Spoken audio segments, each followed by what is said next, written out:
మహాగణాధిపతయే నమః. ఓం గురుభ్యో నమః. ఓం శ్రీమాత్రే నమః.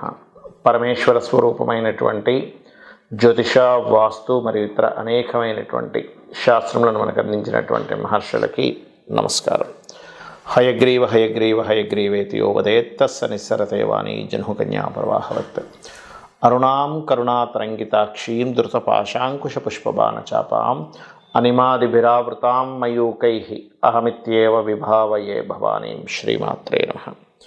ప్రేక్షకులకి ఆ లలితాంబిక అమ్మవారి యొక్క అనుగ్రహం పరిపూర్ణంగా కలగాలని మనస్ఫూర్తి కోరుకుంటూ మనం ఈరోజు చెప్పుకోబోయేటువంటి టాపిక్ ఏంటంటే, ప్రతి లగ్నానికి లగ్నం తెలియని వారి రాశి నుంచి కేతువు ఎక్కడుంటే ఎటువంటి శుభ ఫలితాలు ఇస్తాడు, ఏ విషయంలో వీళ్ళు జాగ్రత్తగా ఉండాలి, అందులో ముఖ్యంగా మీ లగ్నానికి శుభుడైతే శుభగ్రహాలతో కలిసి ఉంటే మరింత శుభ ఫలితాలు ఇస్తాడు, అదే శుభుడై పాపగ్రహాలతో కలిసి ఉంటే శుభ ఫలితాలు తగ్గుతాయి. ఇది గుర్తుపెట్టుకోండి. అదేవిధంగా ఆ లగ్నాలు కొన్ని లగ్నాలకు పాప అవుతాడు కేతువు.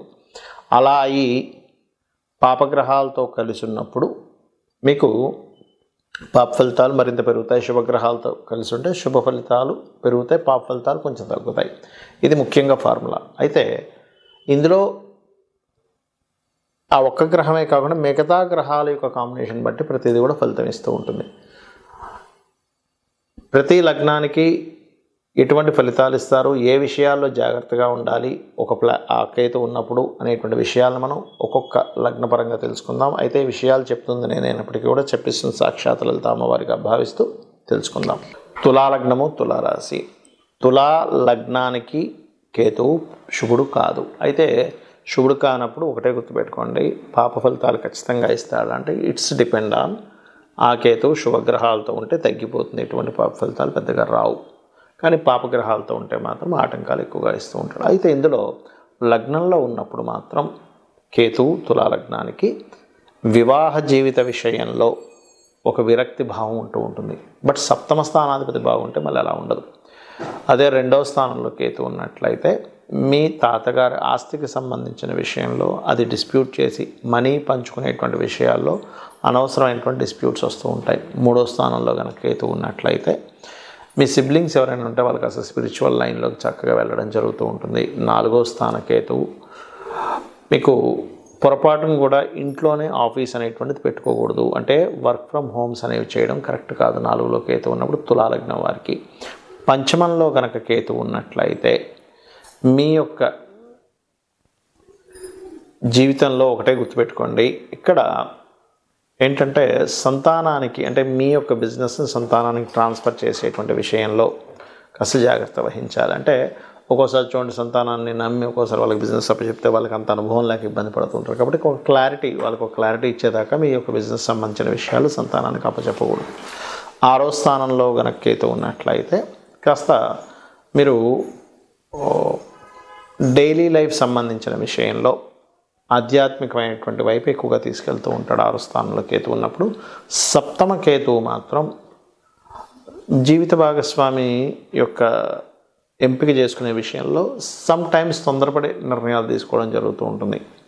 ఇక అష్టమ స్థానంలో కేతు ఉన్నప్పుడు పర్టికులర్గా మీరు పూర్వీకుల ఆస్తుల్ని ఒక్కోసారి చూడండి, తాతగారు ఆస్తి ఏదో ఉంది, దాన్ని తీసుకెళ్ళి ఇక్కడ తాకట్టు పెడుతూ ఉంటారు.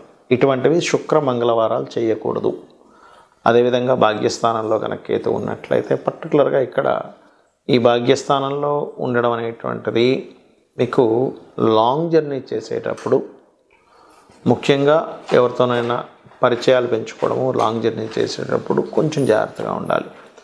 అది కూడా ముఖ్యంగా తాతగారితో లేనట్లయితే తండ్రి గారితో కానీ లాంగ్ జర్నీ చేసేటప్పుడు. అందులోనే బుధ మంగళవారాలు. దశమ స్థానంలో కేతు ఉన్నప్పుడు ప్రత్యేకంగా ఉద్యోగ సంబంధించిన విషయంలో ఒక దగ్గర ఉండకుండా అనేక మార్పులు ఇస్తూ ఉంటాడు. లాభకేతు మంచివాడే. ప్రమోషన్స్ విషయంలో అనుకోని సందర్భాల్లో వస్తూ ఉంటాయి, కాకపోతే కొంచెం ఆటంకాలు కూడా ఇస్తూ ఉంటాడు జీవితంలో జరిగేటువంటి లాభాల విషయంలో. 12వ స్థానంలో కేతు ఉన్నట్లయితే తండ్రి గారి ఆస్తిని పొరపాటును కూడా అప్పు కోసం మంగళ బుధవారాలు పెట్టకండి. అది చాలా ఇబ్బందికరమైన వాతావరణాన్ని తర్వాత తీసుకొస్తూ ఉంటుంది. ఇక మీరు చేయవలసినటువంటి దేవతారాధన, కాళికా అమ్మవారి యొక్క ఆరాధన చేయడం అనే విధాలు బాగుంటుంది. చాలామందికి లగ్నం కానీ డేట్ ఆఫ్ బర్త్ కానీ తెలియదు. అలాంటప్పుడు కేతుగ్రహం యొక్క ప్రభావం ఎలా పడుతుంది అని చెప్పి తెలుసుకోవాలన్నప్పుడు కేతువు సహజంగానే ఆటంకాల కారకుడు. ఎందుకంటే ఆయనకి పనిపాటు లేదా మన జాతకంలో వచ్చి ఆయన ఆటంకాలు కలిగిస్తుంటారంటే కాదు. మనం చేసినటువంటి పూర్వజన్మల్లో చేసినటువంటి కర్మ ఏదైతే ఉందో అది ఆటంక రూపంలో కేతు రూపంలో వస్తుంది, గుర్తుపెట్టుకోండి. అంటే పూర్వజన్మల్లో మనం ఎవరికైనా కావాలని ఆటంకపరిచాం, వేరే వాళ్ళు పని చేసుకుని ఉంటే అప్పుడు ఏమవుతుందంటే అది ఆటంక రూపంలోకి వచ్చి ఇబ్బంది పెడుతుంది, గుర్తుపెట్టుకోండి. అలాగే మరొక విషయం ఏంటంటే ఇక్కడ ఈ ఆటంకాలు ఏవైతే ఉన్నాయో ఇవన్నీ తొలగాలంటే మొట్టమొదటిగా కేతుగ్రహం వల్ల జరుగుతుంది అని మీరు ఎట్లా గుర్తుపట్టాలి? ప్రతిసారి ఆటంకం జరుగుతుంది, లేట్ అవుతుందా ఆటంకం అవుతుందా, రెండు రకాలు. ఇక్కడ లేట్ అవ్వడం ఈజ్ డిఫరెంట్, అప్పుడు శని ప్రభావం. కానీ ఆగిపోతుంది, స్ట్రక్ అయిపోతుంది. ఒక రూట్లో దగ్గరికి వెళ్తున్నారు, అక్కడ కంప్లీట్గా స్ట్రక్ అయిపోయింది, మళ్ళీ వెనక్కి తిరిగి రావాల్సి వచ్చింది అంటేనే కేతు. ఎందుకంటే రెట్రో ప్లానెట్స్ అంటారు వాటిని.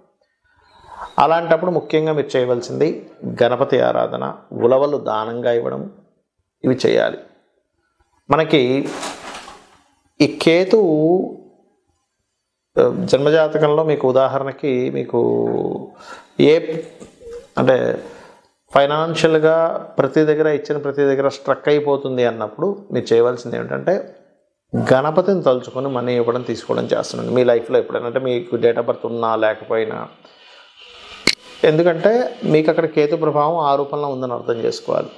లేదంటే నేను ఎక్కడ ఏ ప్రాపర్టీ కొన్నా కూడా నాకు స్ట్రక్ అయిపోతుంది, అక్కడ ఆ ప్రాపర్టీ కొనడమే పేరుకు కానీ అసలు అది పెద్దగా ఎదుగుదల ఉండట్లేదు అంటే మీ పేరు మీద కొనకండి. ఎందుకంటే మీకు 4th హౌస్ కేతు ఎక్కడో పనిచేస్తున్నాడు అని అర్థం.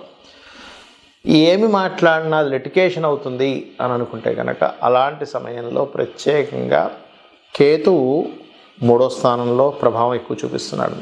అలాంటప్పుడు లలితా సహస్రనామాల్లో ఓం కర్పూర వీటికామోద సమాకర్షతి గంతరాయ నమః అని చేసుకోండి. అలా కాదండి మాకు అసలు వివాహ సంబంధించిన విషయాలు ఇదిగో ఇక్కడ దాకా వెళ్ళి సడన్గా అక్కడికి ఆగిపోతుంది అన్నప్పుడు మీరు గణపతి నామంతో పాటు లలితా సహస్రనామాల్లో ఓం కామేశబద్ధ మాంగళ్య సూత్రశోభిత కందరాయ నమః అని చేసుకోండి. కొంతమందికి అసలు పని చేయాలంటేనే ఇంట్రెస్ట్ లేకపోవడము, ఎక్కడ జాబ్కి వెళ్ళినా కూడా అక్కడ ఏదో కారణం చేత ఆగిపోవడం జరుగుతుంది అనుకోండి. అది 2 కారణాలు అవుతాయి. మీ చార్ట్లో ఎక్కడో శనికేతువులు కలిసి ఉంటారు దశమంలో, లేదా శని రాశుల్లో కేతు ఉంటాడు, లేకపోతే శని కేతు నక్షత్ర పరివర్తన ఉంటుంది. అటువంటి కండిషన్స్లోనే అలా జరుగుతూ ఉంటుంది. అలాంటప్పుడు రెగ్యులర్గా వెంకటేశ్వర స్వామి ఆలయానికి వెళ్ళడము, లేనట్లయితే రావి చెట్టు ఉంటుంది మనకి ఆలయాల్లో, దాని చుట్టూ ఈ యొక్క సర్ప ప్రతిష్ఠ చేసినవి ఉంటాయి, వాటి చుట్టూ ప్రదక్షిణం చేసుకుని వాటి మీద పసుపు నీళ్ళు గంధపు నీరుని అభిషేకంగా చేసి మీరు మీ పనులు మీరు చేసుకుంటున్నట్లయితే ఖచ్చితంగా దాని యొక్క శుభ ఫలితం మీరు చూస్తారంటే అక్కడి నుంచి మీకు ఆటంకాలు అనేటువంటివి తగ్గుతాయి. అలాగే మరి కొన్నిసార్లు ఏమవుతుంటుందంటే కొన్ని విషయాలతో దూరంగా ఉండాల్సి వస్తూ ఉంటుంది. అంటే కొంతమంది చూడండి సంతానం పొందుతారు కానీ సంతానంతో ఎప్పుడూ దూరంగానే ఉంటారు, అంటే ఎక్కడో 5వ స్థానంలో కేతు పని చేస్తున్నాడు. కొంతమంది వివాహం చేసుకొని జీవిత భాగస్వామితో దూరంగా ఉంటూ ఉంటారు, అంటే ఆ అబ్బాయి ఇక్కడ లేకపోతే అమ్మాయి ఇంకో దగ్గర ఎక్కడ ఉండడం, లేకపోతే అమ్మాయి ఇక్కడ ఉంటే అబ్బాయి విదేశాల్లో ఉండడం జరుగుతుంటుంది. వీటన్నిటికీ కారణం ఏమిటి? ఏదైనా ఒక విషయం మీద అందరూ చెప్తున్నా మీకు దాని మీద విరక్తి వైరాగ్యము వద్దనిపించడం జరుగుతుందంటే బికాజ్ ఆఫ్ కేతువు యొక్క ప్రభావం. ఇది మీకు అంటే ఎలాగా ఇప్పుడు కొంతమంది చూడండి ఇంట్లో వివాహం చేసుకోమంటుంటారు కానీ ఇది చేసుకొని అంటుంటాడు. కారణం ఏంటంటే 7th హౌస్కి ఎక్కడో దాని యొక్క ప్రభావం పడింది అని అర్థం. ఆ రకంగా మీకున్నటువంటి గ్రహస్థితి రీత్యా మీరు ఫలానా సంబంధించిన విషయంలో నాకు విరక్తి వైరాగ్యము చాలా ఏదో తెలియని ఒక ఎడబాటు లేనట్లయితే ఆటంకాలు కలుగుతున్నాయంటే ఒకటే గుర్తుపెట్టుకోవాలి, కేతుగ్రహం దగ్గర దీపారాధన చేసుకుంటూ గోవులకి గ్రాసము తినిపిస్తూ గణపతి ఆరాధన కనుక చేసినట్లయితే 100% మీరు ఏదైతే ఇబ్బంది పడుతున్నారో లైఫ్లో, దేంతో అయితే విడదీయబడుతున్నారో 100% దాని నుంచి బయటపడడం జరుగుతుంది.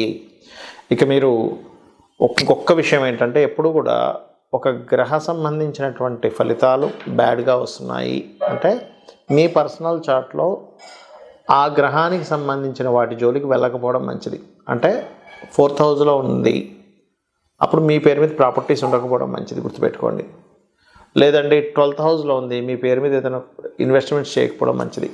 లేదండి బుధరాశుల్లో ఉంది కేతు ఎక్కువగా లేదా బుధుడితో కలిసింది, మీ పేరు మీద బిజినెస్లు ఉండకపోవడం మంచిది. అలాగా అసలు ఏ రాశుల్లో ఉంది, ఏ సంబంధించినటువంటిది ఎలా ఉంది అనేటువంటిది తెలుసుకోవాలి. ఇక్కడ మరొక విషయం ఏంటంటే, మరి చాలామంది సందేహం వస్తుంది, ఏమండి మరి పిల్లల స్థానంలోని వివాహ జీవిత భాగస్వామి స్థానంలోని పెళ్లి చేసుకోకూడదు అంటే అలా కాదు. కొన్నిసార్లు ఏమవుతుందంటే పిల్లల్ని దూరంగా పెంచాల్సినటువంటి స్థితిలో వస్తాయి. అలాంటప్పుడు దాన్ని యాక్సెప్ట్ చేయాలి. కొన్నిసార్లు జీవిత భాగస్వామితో దూరంగా ఉండవలసిన పరిస్థితి వస్తుంది, దాన్ని యాక్సెప్ట్ చేయాలి. యాక్సెప్ట్ చేయకపోతే అక్కడ ఇబ్బంది వస్తుంది, గుర్తుపెట్టుకోండి. ఇక మీరు ప్రతిరోజు లలిత అమ్మవారి యొక్క స్తోత్ర పఠనం చేయండి, అనే విధాలు బాగుంటుంది. శ్రీమాత్రే నమః.